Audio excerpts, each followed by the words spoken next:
Hello, good evening, and thank you for tuning in to the Badwolf channel, also known as James C. Lovett. This is me and my altered state of mind, known as the Badwolf. Please be acknowledged that this is educational entertainment purposes only for the entire channel and all of my channels. Please do so, govern yourselves accordingly. What's up, guys? I have classical playing in the background, so it just kind of hit me. You know, you're taking over every once in a while. All right, so once again, thank you guys for tuning in. Your boy's back, Man in Black. Your American National, your Constitutional National. Let's get going. Now, remember, guys, if you see any of my materials being used out there, don't forget to report them to YouTube, especially if they're throwing around the S word. If someone's using it in general for just a commentary piece, I don't really mind, but we're not going to be defamed, deframed, and any of that bullying out there. So, keeping that in mind, let us then move forward, shall we? All right, then.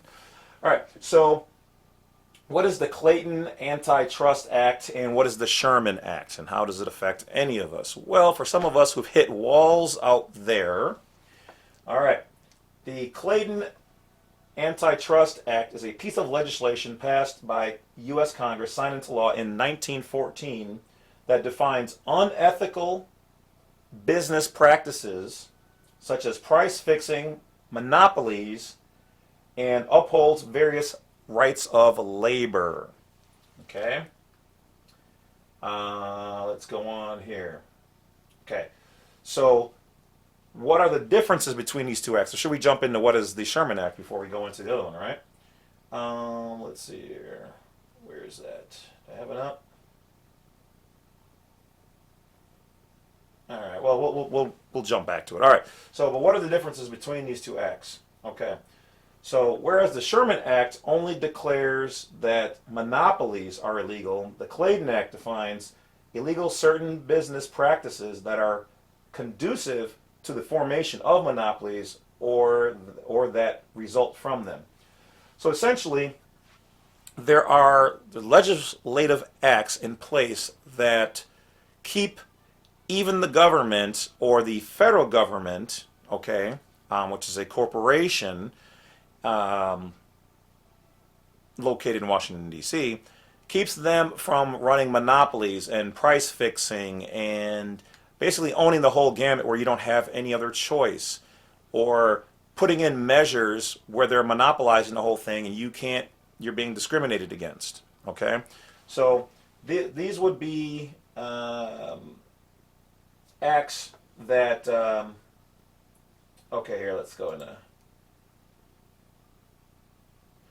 Okay, so the Clayton is there to prevent unfair methods of competition. Aside from banning the practice of price discrimination, anti-competitive mergers, the new law also declared strikes, boycotts, and labor unions legal under federal law.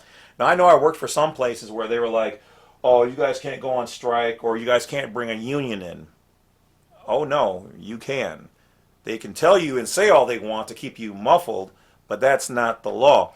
Now, unless you agree before joining that you won't be a part of that, which even that is kind of shady because the law says that you can bring it in there. So if they're doing that to you, you have methods to say, yeah, we can strike and we can do these things because you're violating my rights. Okay?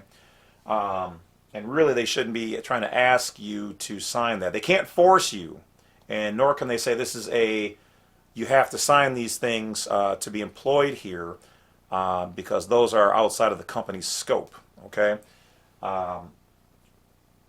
so, but do they do it? Yeah, I've seen them. I think they even wanted me to sign it. So if they're going to say you're going to put it this way, if they're going to say you have to sign it, then between you and me, I would sign it, but then I would put all rights reserved or UCC 1-308 on there and call it a day. Like I see it, I'm signing it, but we know what that information means. And then later on, obviously you wouldn't be bound by it, but if they try to bother you about it, well, then guess what? You're going to want to bring that up to the law because they're doing some unlawful things. And people, just because a cop, a so-called judge, a magistrate, a whatever, I've seen these people, recorded them, seen them on videos, seen it firsthand where they will lie and say, this is the law, this is the whatever, when it's not. Okay, so don't necessarily sit there and just trust everybody's word for it. Ask them what the code is and to prove it that they have the authority to do that. All right? Not everybody is good people just because they're people and just because they have a uniform on. I'm not saying challenge them every step of the way, but what I'm saying is that sometimes they lie, sometimes they have it wrong, and you can't just trust people because they say, trust me. All right? Trust me on that. All right, so not a terribly long video. Just trying to bring some more information to you guys. So it says, the Commission is charged under Sections 3, 7, and 8 of this Act preventing and eliminating unlawful tying contracts. So some contracts, like with works, your workplaces, some of them are not supposed to do some of the things that they're doing. Corporate mergers and acquisitions. So that's really about it, guys. Not a whole lot of things. You guys can look up that information on your own if you want additional or in-depth detail. Other than that, don't forget to hit that bell, like, subscribe. I have more information to bring you guys because that is what the Wolf does. So don't forget to hit that bell, like, subscribe. Thank you for those who already have subscribed. Thank you for those people who have especially joined the paid subscription service for the private information. Thank you as well. I see some of you guys have quit and then rejoined. So that's cool too. I get it. Whatever level you're comfortable at, don't forget, whatever you guys get in on, I provide all the information, the same thing to everybody. So to those people who have joined the higher levels, just out of the goodness of your hearts, thank you. I do see that information. Guys, do keep in mind that, I mean, the YT, they do take their share, like 30-40%-ish of that money. So don't think like I'm just getting a ton of money.